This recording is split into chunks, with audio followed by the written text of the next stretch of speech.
Welcome to the realm of possibilities. It's where we share what we learn about what people value, their wisdom, cause, and purpose. It's where we apply the lessons on biology, psychology, theory, thesis, and equations. And it's where we repeatedly practice, in my case, engineering, marketing, and gratitude, praise, and above all, love. So let's all enter the realm of possibilities.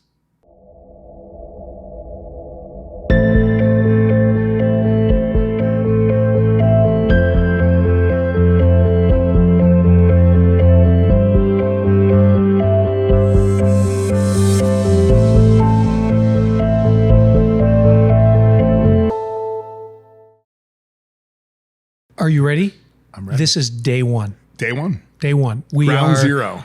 We're starting, and I wanted to thank you first and foremost because you're the reason I'm starting. Yeah. I've been on the sidelines watching friends, people I admire. Am I the friend or the admirer? You got both. You check the box both. Okay, good. Well, you've got a pad there, and Yeah. I similarly have my iPad. There was a time where active listening, I could be taking notes because I'm really wanting to learn, and I learn through rewriting something down. By the way, I'm told that when you learn with the intent to teach, you learn it at a much higher level. That's true. Because I have to write it down. Yeah. I got to repeat this. So, you've got a prop, I got a prop. We'll be using them throughout. Yeah. And not hopefully that the people viewing in that this is scripted, because it isn't. No, not at all.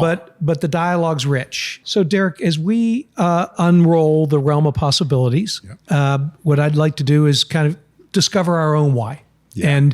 And I'll go back to what Simon Sinek talked about, and getting to why is that it was biology and psychology. Mm-hmm. But the part of biology that I will kind of look at my notes here on is that, and it is how we think, how we feel, not what we say, not how we process everything. Yeah. Where do the deep feelings come from? You and I unwrapped a little bit that, we're both open and embracing therapy. And I wish more people would do it as much as they worked out. Yeah. No Their kidding. bodies look great, but how do their minds look?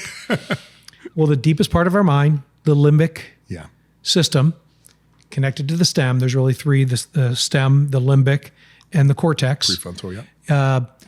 But the limbic has the Amygdala. amygdala. This is I why am you're solely here, folks, to pronounce words for Kevin. That's it. This is, and it's a For skill. Kayvon, I'll start pronouncing his name wrong and we'll just do the scientific terms. That's all I'm here for. So where all feelings come from, and the hippocampus. Gosh, this is great. This is what I'm here for. Yes, where memories are stored. Yeah. But the prefrontal cortex is logic. It is. So we've got to get to deeper feelings. We do. We got to get to understand that, when you have that, I just have this feeling about something, and people are like wondering, well, no, it's real. It's just because there's no verbal. You're right, because there's no power of speech from the limbic system. That's what that instinct is, or like a mother's instinct. Right. Is it's the fact that the part of the brain where all of those things exist, there's no ability for that part of the brain to vocalize what it's saying. So that's why you get those feelings. And I think it's true with this. I've been exploring this. I don't remember who it was recently that was on one of my shows, and I was explaining something, and they said, oh, there's a word in German for that. And they told me the word, and I was like, that word totally sums up what that feeling is, but there isn't a word in English. Right. So sometimes you have to go to other languages to even get that, right? To get that understanding. I find myself learning a lot of Greek and Hebrew words, and, where do they come from? And, but I think that these are the things that, we should, unwrap and figure out what are the deeper seated feelings. Now, I do this professionally. Now. Right. So that you're a marketing guy. I'm a marketing guy. There's a reason that I'm so fat. It's because of Cold Stone Creamery. It's 100% your fault. You and Doug Ducey screwed me up forever. You should have known me when I did things with Cheetos. I mean, so my food background starts with Cheetos. Have you seen Then the Flaming Cold Hot? Stone. Have you seen the Flaming Hot movie yet? Is it the one where the guy invented the flavor? Yes. No. We watched it this weekend. I'm going to tell you, it is probably the best movie I've seen in a long time. It's very uplifting. It really talks about how this janitor inside Frito-Lay plant was going to close. And he just sort of had this idea. He was like, he saw a video of their CEO that said, if everybody here just thought like a CEO. Right. And he literally did. He took that very personally, and he went out with his kids and spent time with his family, and he tried to think like a CEO. And he was actually, there's a scene in there where he's at like a park and there's picnics happening, a lot of Hispanic people there, and he's watching them put hot sauce into bags and then shake chips. And he was like, what is, and he realized all of his kids love hot sauce. They're eating elote. And he's like, wait a second, Hispanics are the fastest growing segment in the market. And we literally buy these products and then hijack them. He's like, Cool Ranch? Like that's something that white ladies eat. Right? Yeah. And so he literally. Are you allowed to say that? I think so. Okay. I think so. I'm married to one. So Okay, I think so. all right. But he literally then found the phone number for the CEO of the company and called him up and was like, here's where you're making a mistake. And the guy was like, I think you're onto something. I lived that culture out of college. I got a degree in industrial engineering, which had computer science as part of the curriculum. And first job, Frito-Lay. I did not know that. In a plant, Frankfort, Indiana. And they cut people loose. It's like, go learn. Here's the plant. There's some potato chips, some Fritos, Cheetos, name it. Go learn some stuff. And so my first kind of engineering victory was I made the cheese dry faster on Cheetos. No kidding. Yes. And it was back in the day, as I understood it when I was there, it was the development of a process patent. I have to follow up and find out what my royalties are. Because when I tell you what I actually got paid for the savings, you'll be alarmed. But this will speak to the engineer side of me. I like to think of myself today as a marketing engineer, but it's born out of engineering. Yeah. The original artist. They make things out of zeros and ones. That's right. So in the Frito-Lay factory, this will give some context to how important speed is. So it's great that the culture was there for that janitor to come invent, and everybody eating flaming hot today. But speed is everything. So I'm going to do a little Cliff Clavin for you. Okay. The potato truck rolls up to the back of the plant, and they don't even bother to get out.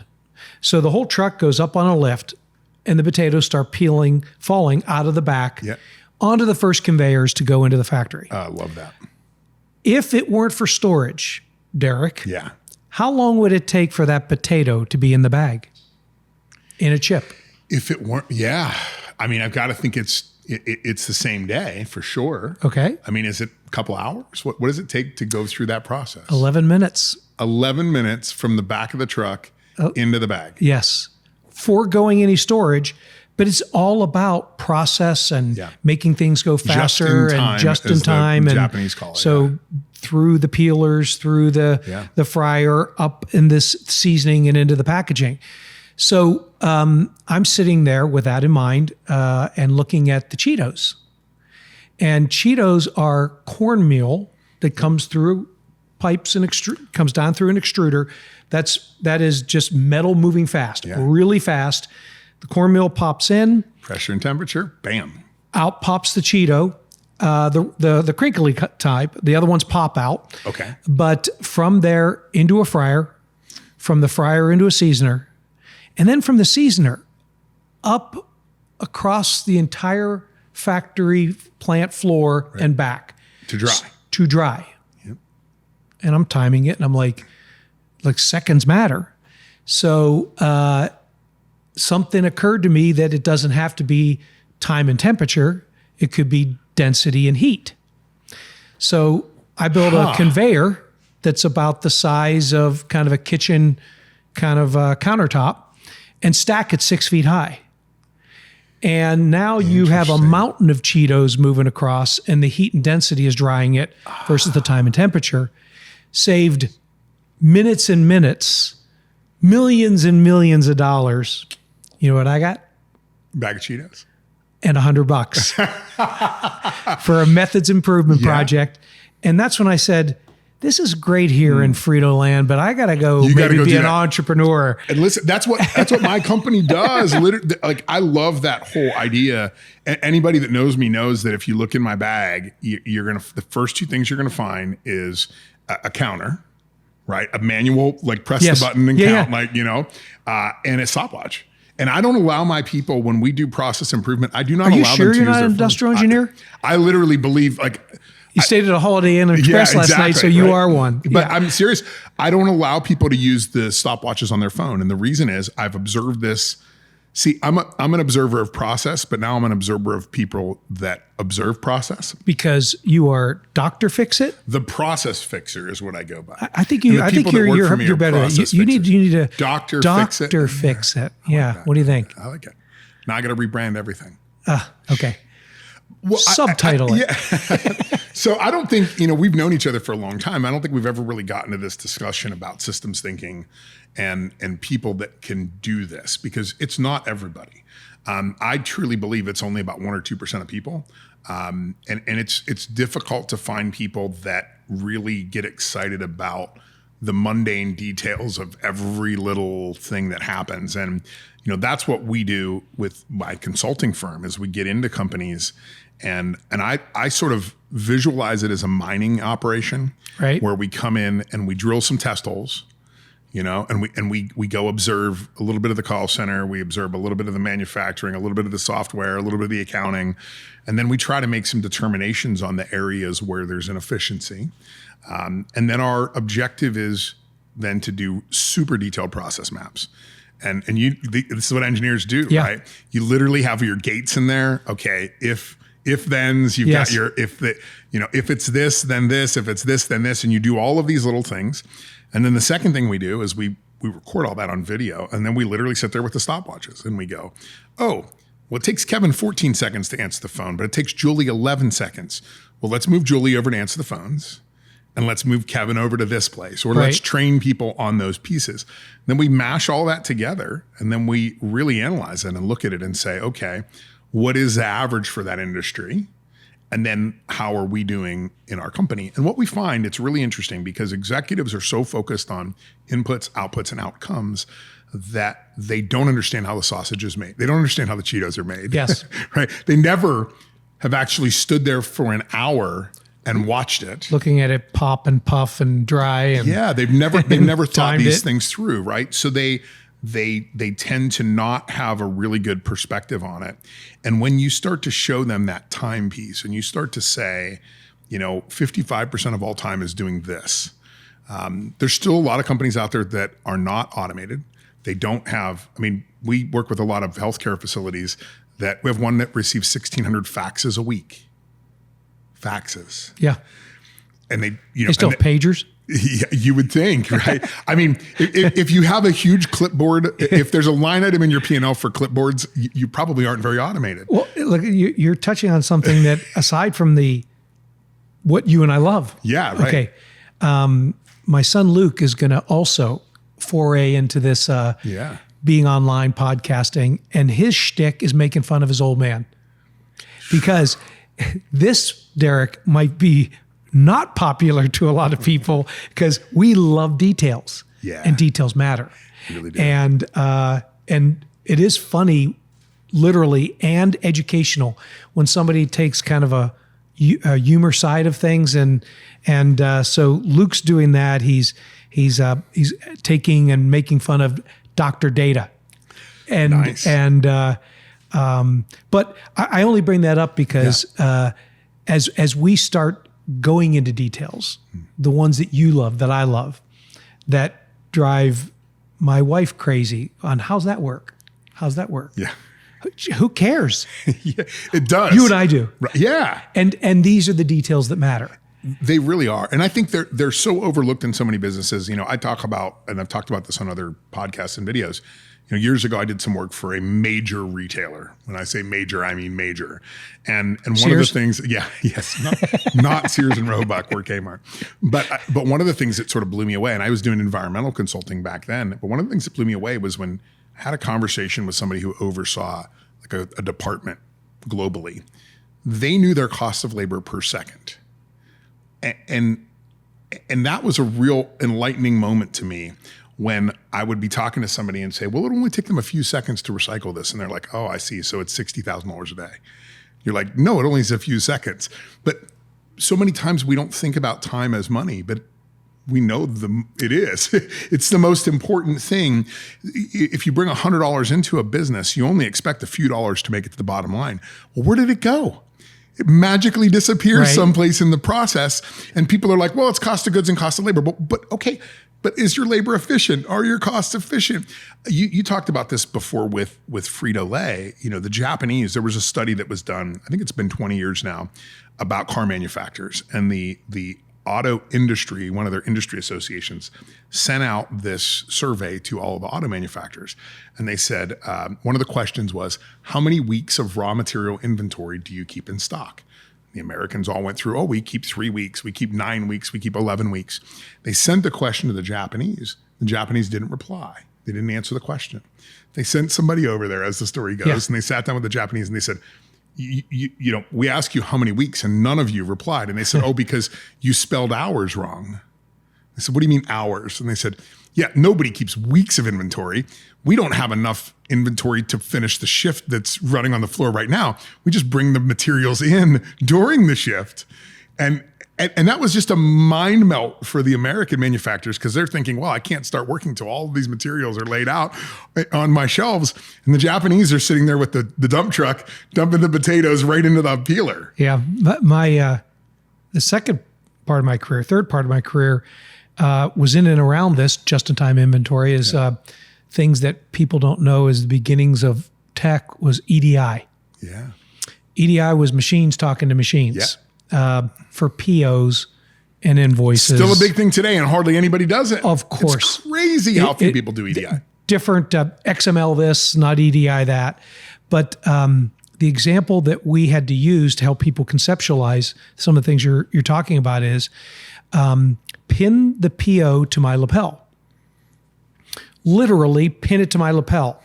Now walk it through the company. Yes. Value and stream see mapping. Who touches it, who holds it, who does what with it, time. And then the writing on it, the data from it, the information from it at the time, probably was carbon copy POs back in the day. Yeah. Is all kind of the beginnings of what we're calling today machine learning and AI. And so the details we're talking about matter because human beings can interpret them. Yeah. Like your story to a CEO. Yeah. How much time do we do that? What's that related to? The beginnings of AI were back with something called the Euclidean algorithm. You told me about this. The Euclidean algorithm postulates that the output of one was the input of the next. Yep. Math. Seems pretty simple. It does, but so many people don't think about it that way. Yeah.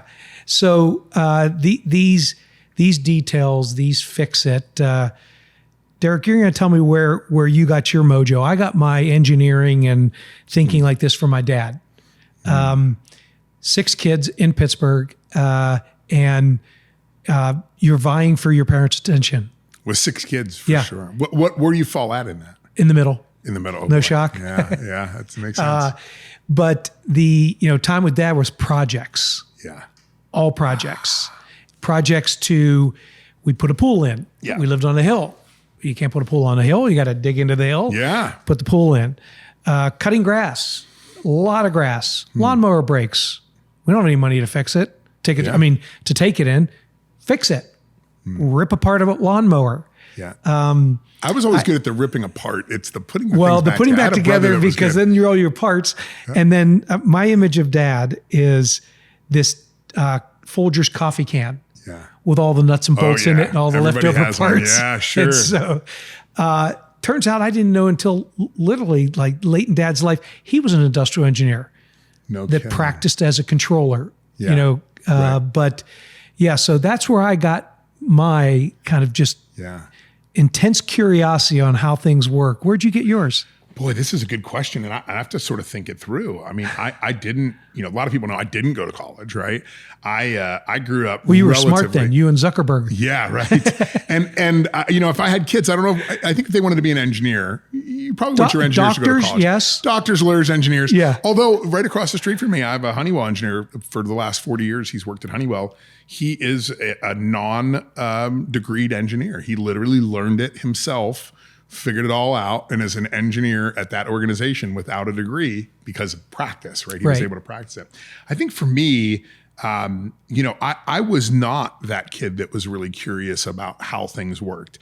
I think when I got into my professional career, I got pigeonholed as sort of a sales guy because of my personality, but I really wanted to understand the details and how things worked. I think my early career in sustainability was really important for me because I had to understand how a plastic bottle actually was petroleum. Like you had to break it down to its core elements. So to me, that was really interesting, of trying to think about the origins of products, thinking about how they made their way through the supply chain. So you picked this up late. I really did. I was in my 30s. It's have you ever heard of Kolbe scores? Yeah, we talked about this, and we need to talk about my 73 because I have a whole. I'm 4386. I don't know what that means, but we'll figure it out real quickly. We're not going to do a deep dive now, but we'll segue to it because these things matter. They do. Biology, psychology, energy. How are we wired? And the nice part about the Kolbe score, which is something I don't really like about kids' sports, where everybody gets a trophy and a sippy cup. Yeah. But in this case, everybody does win. Unique. Yeah, sure. They win because we all have energy. Yeah. It's where are we where do we use it where we get an unlimited supply of it? What is the element where you don't get tired? Yep. So Kolbe is made up of 4 elements, and the first one is fact-finding.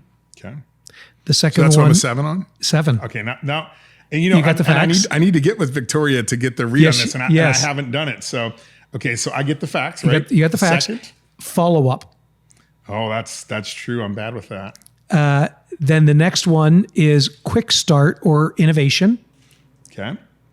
And then the last one is implementation, getting things done. And I'm a 3 on that.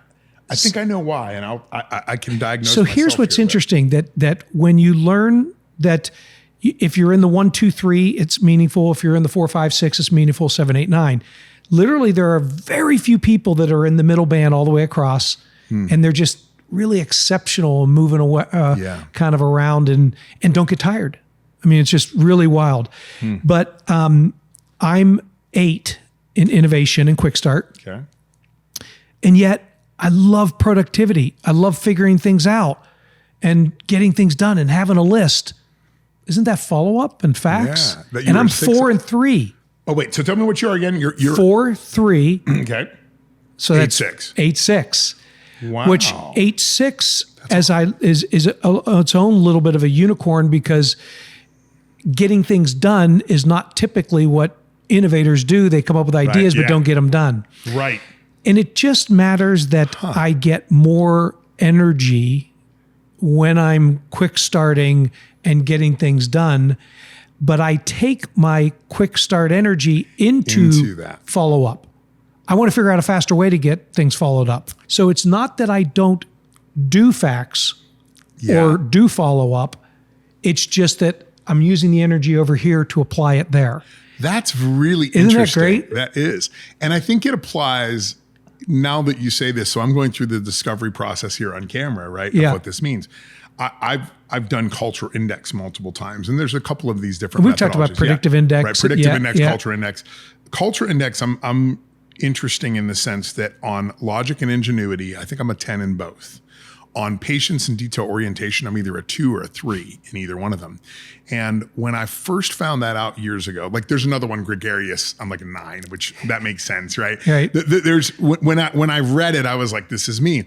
The interesting thing is that most people that know me as a systems guy, as a career COO, when they see that low attention to detail and low patience, they're like, oh, that must be a mistake. And I go, no, it's actually not. Actually, the reason I'm a systems guy is because I'm terrible at systems. So my ingenuity and my logic says the only way to cover up for the fact that I'm weak in these areas is to dedicate my logic and ingenuity to it, to make a system that makes it so that I don't have to do those things. I don't have to be a part of that part. It's I guess that's kind of compensating for that is, yeah. because you and I are not shy, right, and gregarious, and both have done a good job at sales in our career. Yeah. And yet I love being an engineer. You love being an operator, and it's these are things that just keep us going. And but isn't that why you like to teach, though, too? It is, right. I mean, your customer university history, what you're doing right here in front of the camera. When you become good at those kind of things and you have that gregarious personality, you want to share that. Yeah. I mean, that's why we're sitting here right now with cameras rolling, right? Customer university was, I had learned from others, Peter Drucker, all good marketing, by the way, is just a respin of his magnificent books. Yeah. And the purpose of a business is to create a customer. Yeah. Pretty simple. That's it. How do I do that? Not so simple.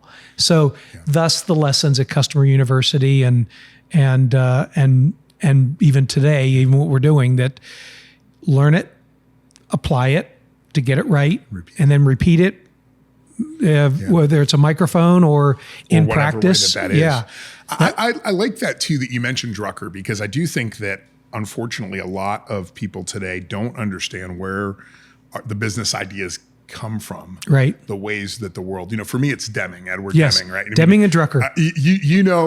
And the funny thing is a lot of people know Drucker, but a lot of people don't know Deming, because Deming was the ops. Like, he was literally the guy out there with the stopwatch on the line. And there's a story that says that after the Japanese, after they surrendered, that when they were asked the resources that they wanted, to rebuild their country, the first thing that they had on the list was Edward Deming. They were like, we need that guy, because they didn't believe that the Americans had just beat them on the battlefield. They believed that the Americans had just out-manufactured them and out-produced them. And the rumor through the whole supply chain was this Edward Deming guy and his people out there, with little stopwatches and going, Joe, move 1 inch to the right. Okay, now we get a little bit faster process, which means 1 inch extra tank a month. And boy, did they learn it well. They learned it better than anybody, because they had Taiichi Ohno, who already had a good understanding and idea of this. But then the combination of Taiichi Ohno and Edward Deming became a global sensation. And I do believe that, unfortunately, when it comes to those two guys, we haven't thought enough about the impact of their work on all business. Thought about it for manufacturing, we thought about it for engineering, we thought about it for industry, but we didn't think about how they really learned how to produce products very efficiently and extremely high quality at speeds that just were not even thought about, that Henry Ford just couldn't even imagine the kind of speeds that what those guys were looking at doing. So while the process and engineering is kind of the subject, it's a better way. A better way. Kaizen. For better, for good. And these are the things that, fuel you and I, finding a better way. A better way to sell, a better way to market, a better way to operate. I think the Eastern philosophy gives some advantages to that too. I think here in the West, we tend to, we're gonna just shove it through the hole, right? We're just gonna get it done. And I think the Eastern approach of stepping back and contemplating a little bit, being a little bit more, we were just out in the Zen garden here, being a little bit more contemplative, being a little more self-reflective does provide you some advantages. And one, I've talked about this before, and it's one of those things that when I say it, people react to it very viscerally when you're in Western management. And that is that, one of the first rules of Japanese management is that employees cannot make a mistake. If a mistake has occurred, it's always a result of a system or process your manager has implemented incorrectly. Now, we're all sitting here going, not true. But if you make that your mantra and you say, every time somebody screws up, it can't be their fault, it has to be my system, and then you improve your system, well, what happens? In the end, you have a system that becomes so error-proof that your brother-in-laws can come to work for you and do the work, right? That any moron, no offense to my brother-in-law, that you can hire the lowest common denominator at that point, and you can get the throughput that you want, but you also make people more successful. Let me because bridge. They can't make mistakes. We touched on, and we'll do it again and again because it's important. Mental health. Yeah. Walt Norley, who I love Walt, UGMO days. Yeah. He is his new business is called On Balance. Okay. And because he is also one that's all about measurement and productivity gains, and he's bringing to athletes. He's I knew him at Ohio State. He was a quarterback from Philly, then transferred to Georgia. Unfortunately, blew out his back, never played. Would have been Herschel Walker's quarterback. Wow, no kidding. Didn't know Walt now shares the story that he suffered from things that you don't talk about when you're an athlete. That's right. And so he launches On Balance. It is for athletes. It will be useful for so many more people, but it's about all the metrics that tell us when we're out of balance and there's something going on. His first guest and who he's launching the business with is this guy by the name of Nick Saban, this little brand by the name of Alabama. Yeah. So he's starting at the top. Wow. To connect the dots here, and is that Nick Saban on one of Walt's podcasts tells a story of that in outside Alabama is where one of the, I'm not sure if it's BMW or Mercedes-Benz, but the manufacturing facility is set up such that no matter where you are in the facility, there's a little line that you can pull. Yes, it's a Japanese approach. Yep. Yes, and everything will stop. From day one, when you get hired in a Japanese manufacturing facility, there's always a pull string. Anybody can pull it at any reason, all management gets summoned to that So position. he said, that's brilliant. He goes, what's the biggest problem? They don't pull the string. Enough, yeah. Because it's a reflection of me. Yes. It's a reflection of what's going on. And, am I the reason that this is slowed down? Am I the reason? So to get them to pull guessing of themselves, the pulling of the string. And so he tells that story because of its connection, not only from a manufacturing, but take it over here into mental health. Everything. Is that we got to pull the string, man. If there's something bothering us, pull the string, get the help. And these are the realms of possibility that you and I need to connect. I love that. From manufacturing, from the Japanese to mental health. Yeah. It's there. We just have to make sure more people know about it. Well, I mean, that's the purpose of broadcasting this message, right? It's like, I do think a lot of times we talk so much about growth when we're talking about business. And listen, we all want to grow in our business, but sometimes you have to go back to go forward. And, I was just at a networking event here recently, and a guy grabbed me and he said, I heard you speak years ago, and you said something about, if you're faced with a challenge in your business, let's say it's a 20% change in your market. He's like, all you have to do is pull your QuickBooks from back when you were doing that rep. If you do 10 million and you have to go back to 8, it's real easy. Go into QuickBooks, print your P&L from the year that you did 8, look at it and just duplicate that. And he was like, holy crap, I never would have thought. Like you have to go backwards to go forwards. And I think that so many times, I think that's what self-reflection is. I think that's what mental health is. I think that's what, really going through and sort of diagnosing why. You talked about Simon Sinek, and I want to tell you a story from my wife because her and I recently did a little bit of a speaking circuit here in town, and she tells this story and she says, when you're bringing change into an organization, you have to explain the why. And she tells a story from Pennsylvania. I think it was, I don't remember the lake, but she was probably 6 or 7 years old. They were at the lake for Memorial Day or whatever it was. And a lifeguard came running up to their table and said, a little girl has gone missing. Everybody needs to stand up right now, link arms, start walking into the water. Like, we need to do this. Right. Everybody. She's like, hundreds of people got up and did this thing. She said, now imagine if he had walked up to the table and said, hey, I'd like you all to link arms, get up from your family dinner, everybody link arms and go walk into the water. The stimulus was different in the first story. Yeah, nobody would have had anyone. Everybody would have said, "What are you crazy?" I'm busy. But everybody could relate when you said there's a little girl missing. Now the interesting thing is, she told this story to a group of 65 or so CEOs.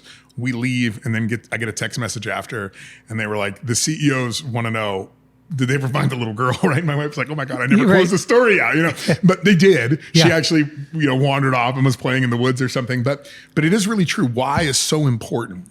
And we forget about that. And the truth of the matter is our why for why we're here today is based upon, for me, 50 years of history, 50 years of experiences, 50 years of biases that all come to fruition in this moment. Because the only moment that we can really control, we can't control that stuff in the past, but it's really good to be able to go back and reflect on it and learn about it and understand it, because it does make you more apt and able to move forward. I mean, we all learn from experience. Yes. Like I said earlier, I didn't go to college. All of my stuff is learned in the trenches. And that experience is so valuable. But going back and understanding why you believe those things is just as important. So I did go to college at the Ohio State. Yeah, the Ohio State. All right. The Ohio State University. Give you the part. And because is there another one, by the way? No. Is there like two? Is that but why there's you only have to there's only one that has trademarked the. Right. But that's not the story. Took me 5 years plus summers to get out of Ohio State with a degree. So some people call those doctors when you spend that much time. Sure. So I think you took the smarter, small D, right? Yeah, the small D doctor on the that one. smaller, economical path. Yeah. A friend of mine, Penn State grad, and We are. That's Penn right. State. There you go. Just small words in the all Big my Ten. nephews and We stuff. are and the. Yeah, everybody. Ron My wife's a Boxell Pitt grad. My wife's a Pitt grad. He was a cheerleader at Penn State, self-described C student, gets out and starts his military career in the Navy. Turns out that he gets his way to the War College and just is off the charts wicked smart. He just retired a 3-star admiral. Wow. Ron actually, during his time, invited me to go out and spend some time on an aircraft carrier. Oh, wow. I bring it up because one of the most memorable things of the whole time I'm out there is they bring people out to experience the power of Navy and the power of, you got 5,000 kids on a ship. Yeah. And that place is tightened up, locked down, running perfectly. At the end of every shift of flying, everybody locks arms and walks across the deck and stares down at the deck to find anything that shouldn't be there. Bolt, nut, screw. It doesn't matter. And everybody stops when you raise your hand to pick it up so that they inspect it. They pull the string, right? They're raising their hand in that They instant. pull the string. That's right. So, I mean, these little lessons from, your bride's time at a lake, my time on an aircraft carrier, we gotta stop and take things in and pay attention to the details. I think a lot of times, and I've told this to CEOs many times over the years, the people who are willing to pull the string are usually the people that are new. So when we're going into a company and we're trying to help them refine their processes and automate they're things, not part of the stigma and they're not in the tribe just yet. Yes. So a new employee in their first 90 days, they ask why a lot, right? They act like a 2-year-old, right? Yeah. Why? They ask why a lot, but if you do that beyond 90 days, HR pulls you in and they're like, okay, dummy, it's time to go. We have to pay attention to those whys. We have to pay attention to that person that is in the call center and they're taking their first calls and they're going, wait, why do we put the information into 4 different systems? Oh, it's just the way we do it around here. Amygdala. Firing. Right. Stop, pull the string, yes. Right? And say, wait a second. Why do we put all the information into 4? I just wrote the other day, I said, we're getting ready to go through, we went through the Great Resignation. We're about ready to go through the Great Dissolution. And the Great Dissolution is companies that have data redundancy in the sense that, the question I ask CEOs is there more than one place that you enter data one time, right? Does it flow through the whole system or do you put it into multiple different places? Because if you put it into multiple different places, that tells me you have no single source of truth for your data. And that tells me that you're not eligible to use AI. You're not qualified to use AI just yet. But it's so important in that first 90 days to listen to every one of those whys and to write them down in a notebook and say, good question. Why do we do it this way? Because sometimes you find that the reason that you do things There is no reason. Nobody can vocalize it. It's like, well, we were afraid that this would happen, but it never did. I tell a story about fat scooters with this. I went on vacation for a couple of weeks. I came back and I had really detailed process maps and charts all up with how many seconds for each thing. And they pulled me aside and they said, oh yeah, we found a problem. And that was that we shipped the wrong product to the wrong person. So we changed this whole process and we triple check now and we do this and we do this and we do this. And I'm like, okay, but what does that add to the process? Well, it adds about 10 minutes to each scooter. Okay, that's going to be millions of dollars, number one. So the first thing is that worth the cost? The second thing is, so we shipped the wrong product to the wrong person. How many times have we done that in the past? Never. So we're literally going to completely revise our entire production floor to solve a problem that never happens. Yeah. It happens once. Yeah. Oh, okay. Yeah. You know what? I mean, we're not delivering bombs. Right. If we're delivering bombs, I certainly don't want it to get shipped to the wrong address. Right. We're delivering scooters. Yes, it's an inconvenience. Yes, it's a couple $100 to move it to the right place, but we don't need to solve that problem. But it is really important to ask why. And I think if you think about anybody here that's had kids or been around kids or known a kid or been a kid, that's one of the questions they ask really well. I love these little sound bites and whether it's from a movie or a book or the movie Philadelphia. Yeah. Oh boy, that's been a long time since I've seen that. Denzel Washington, Tom Hanks. Denzel Washington's famous in that as a lawyer for tell that to me like I'm a 6-year-old. Yeah. There's a lot to be learned from the wisdom of childlike questions. Yes. And I don't know who told it to me. I'd like to think it's my mom because she's the wisest. Yeah. There is no such thing as a stupid question if you don't know the answer. It's true. Now, if you've been told the answer 3 or 4 times, that's one thing. That's another thing. But there's no such thing as a stupid question if you don't know the answer. We need more courage.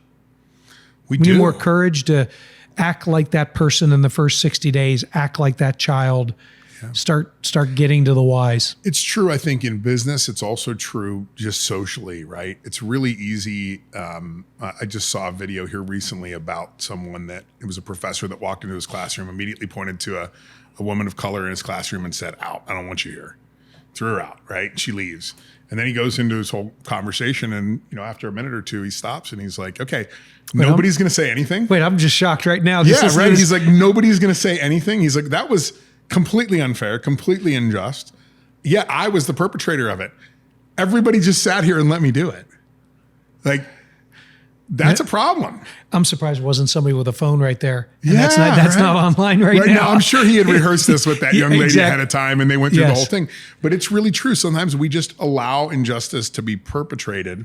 And this is, I'm not getting down the social side here, but this is really true in our business. But let's get down the social side. We can. But I think it's really important to speak up. And I think that we have to be able to understand that the repercussions of speaking up are minimal compared to the impact that speaking up of not.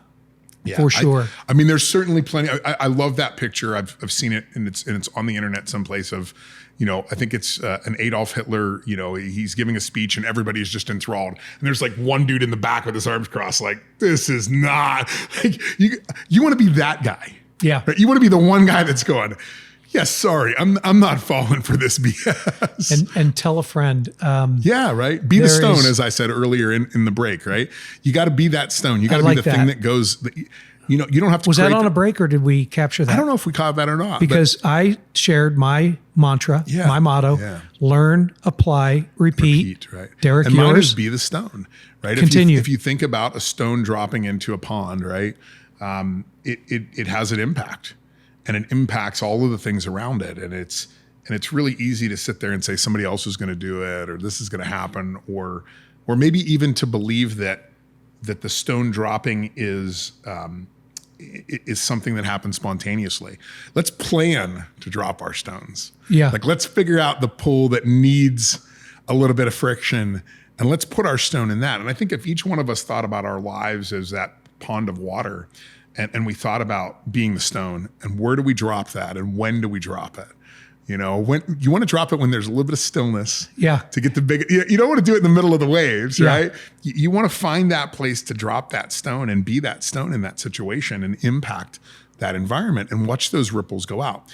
You don't have to change the world yourself. You just have to plant the right seeds we've all seen, what a tree will do to concrete, Yep. or as we have a lot of these block walls around our houses here in Arizona, you don't want to plant anything too close to those because the roots will eventually get in there. So it's being conscious and thinking about where you can make that change. And that to me is an important To be the stone, you got to define the stone first.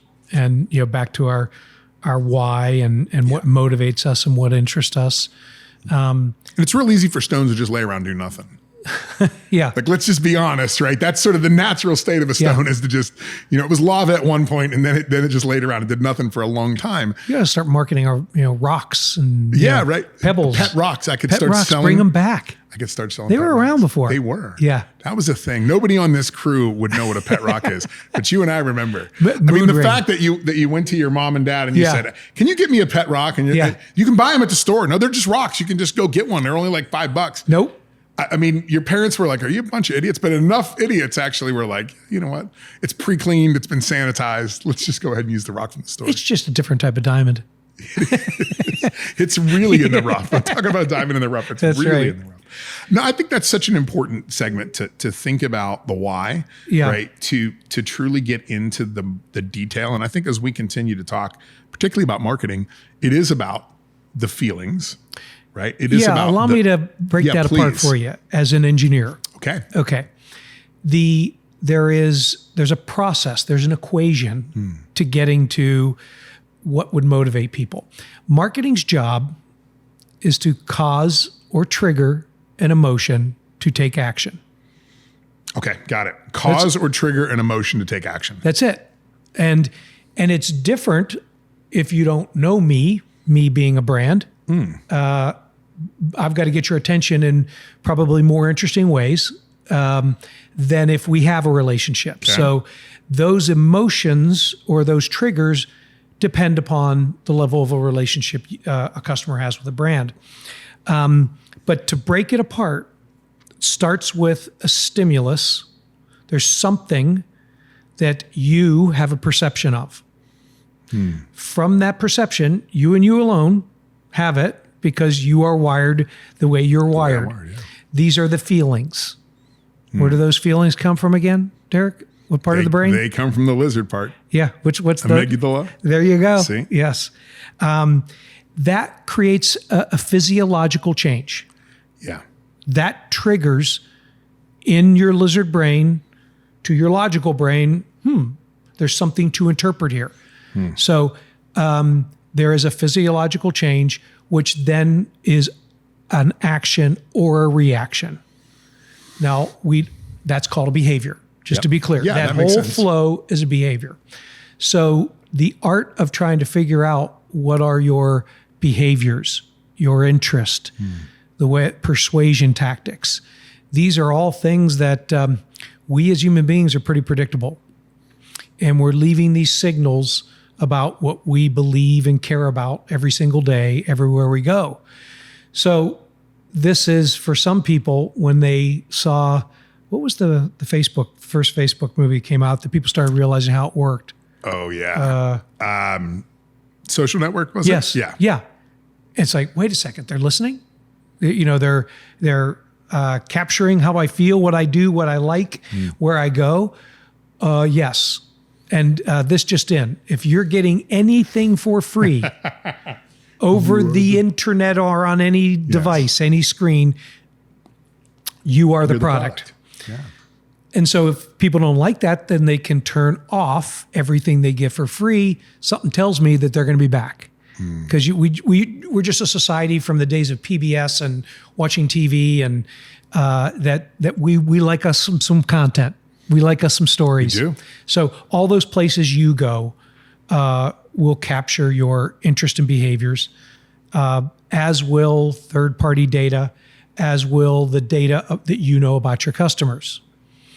The engineer in me was like, that sounds like some math that needs to be solved for. So we have done that. We've started solving for learning people's behaviors, their interests, their persuasion tactics, so that we can put a message in front of them that will resonate, that will feel right.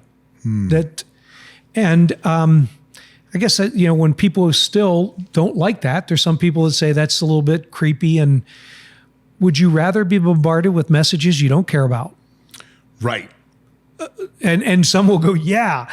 Now there are those Well, that we'd rather not that be just bombarded at all. But if you're going to be bombarded, at least make it relevant. The way the world works currently is that everything that we consume is a byproduct of somebody paying for it to come to us. Sure. So it's generally advertisers. Yeah. Wasn't it Freud's nephew that came up with this whole consumerism thing? No, there's For real? actually, I'm reading a book about it right now. What is his name? I'll look it up in one of the breaks, but no, actually it's Sigmund Freud's nephew created this concept of consumerism. And it was a psychological technique. Right. To show you things. It's like the basis of marketing. And it's really interesting as you start to read it and you start to read some of the things, because he talks about it as propaganda. Yeah. And he essentially says, propaganda is just this ongoing effort to plant something in your brain that will change the way that you see the world thereafter.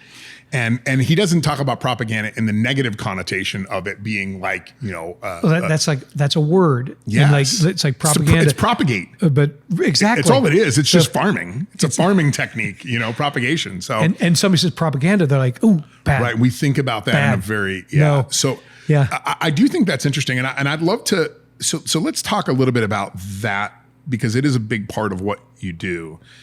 When we're looking at trying to develop a message to deliver to someone, we're looking at their geography, we're looking at their socioeconomic status, we're looking at all these things.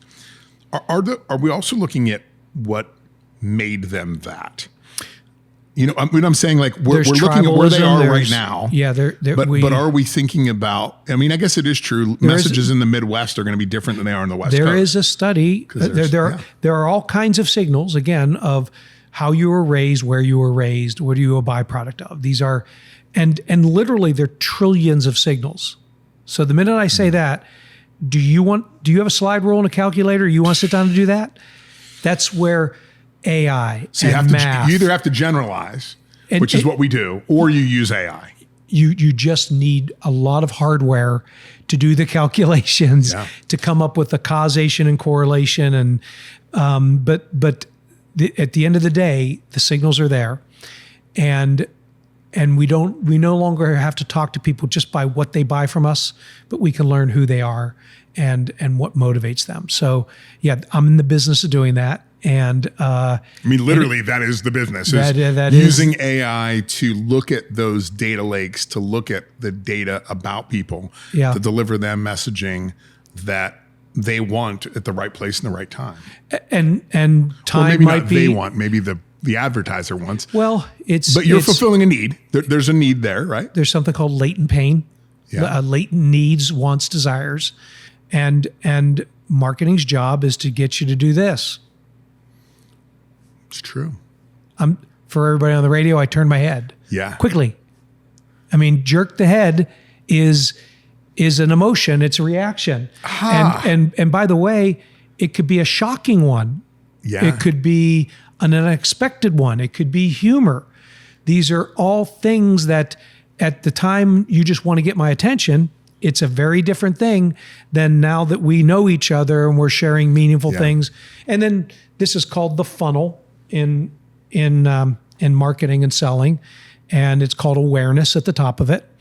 That the things you do there is different than when I want to consider whether we're going to be in a relationship, whether I like to learn from you. Then I get into potentially trialing or experiencing what you do or what products you have. And then we get into this golden area of, I just bought from you. There's a transaction. All above was interactions. Ultimately, you want the people that buy more, buy frequently, visit you more often, share about you, like you, et cetera, et cetera. They're called advocates. It's the process of loyalty. And I want to go into that a little bit, because I think so many times we're trying to attract new customers.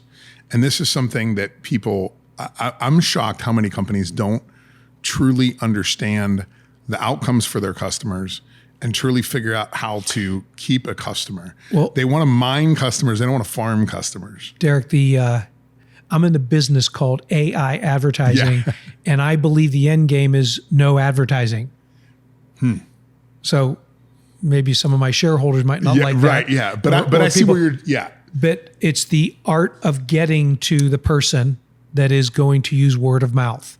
Our friend Jay Baer is making and teaching us all in his career. Word of mouth is the most important. It is marketing. It's what I would share to you, to others about a product, a service, a person. And that's the journey to get to word of mouth. Yeah. And that's the most powerful marketing advertising you can do. So the only way to get to that journey is to know more and more about the person. Yeah. And it's not just what they buy, it's why they buy it. It's who they are. It's where they grew up. It's called a relationship. Yeah. So. All right. We're going to wrap. I think that's a good segment, right? I mean, I think, because when when we come come back back and talk to that. Yeah. When we come back, we'll talk about the changing world of advertising, marketing, and how all these things we're talking about matter. Well, you can learn much more quickly today. Yes. I think that's the key, right? Is you can process and learn information at a speed today that you just couldn't before, which gives you some pretty serious strategic advantages. You bet. All right. Until next time. All right. Sounds good. Cheers.